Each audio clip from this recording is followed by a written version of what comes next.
All right, y'all. This is the FCRX7 1UZ swap I was telling you about. She is a 1990 Turbo 2. Picked her up from a kid down in Georgia. They were going to do an LS swap in it, but it wound up being a project that was more than he could handle. Guy he bought it from told him he was going to sell him an engine and help him do the swap. And the guy dropped the car off, took the kid's money, never brought him a motor, and he never heard from him again. So he wound up selling it to me. And so here we are.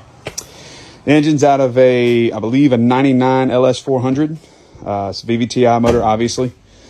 Fits fairly well. There's a few rub issues you've got to worry about if you're going to do this swap. This proportioning valve here, you're going to have to relocate that somewhere. I know the turbos have a different brake booster than the NAs, so that may not be as big of an issue for you as it is for me, but that's my clearance that I've got here. I wanted to get a little bit further back, but without swapping out to a different brake booster, that's not going to happen. Also, the oil filter location. The oil filter housing actually extends out and it actually bumps up against here. So you're going to have to relocate that. I ordered let's give you a little bit more. Can I zoom in a little bit? Oh God, that is a lot. But yeah, oil filter housing mounts right here, and it extended out to, and it was touching that essentially. But there's a company that makes a adapter plate that mounts right there, and it's got 2 AM fittings to let you relocate your oil filter wherever you want. I'm going to be running an oil cooler anyway, so that was going to need to happen. So also, I had some issues with the factory sway bar clearance.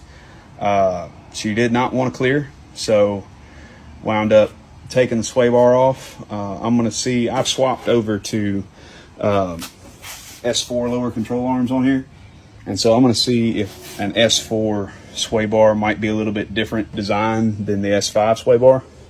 Maybe, I don't know. We'll just see.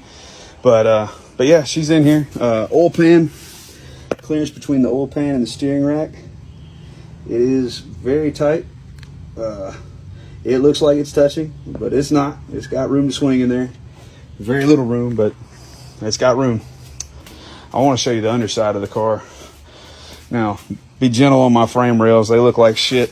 Whoever owned this car previously did not know what jack points were. And my frame rails look like fucking shit. And there's a little bit of rust under there, but don't pay attention to that. But look at that. Oil pan. If you're going to do this swap, you cannot run I think this came out of an LS400, and that's a front sump. You can't run the front sump pan. You're going to have to go to a rear sump pan like that. And I mean, it just fits perfectly in that little hole in our subframes.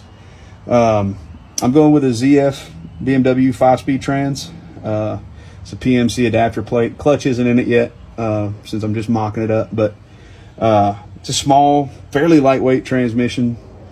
Fairly reliable, easy to find. So if it ever pops, I should be good. And it should hold up to the power that this thing puts out. It's only 290, so it should be all right. But yeah, that's it. She's in.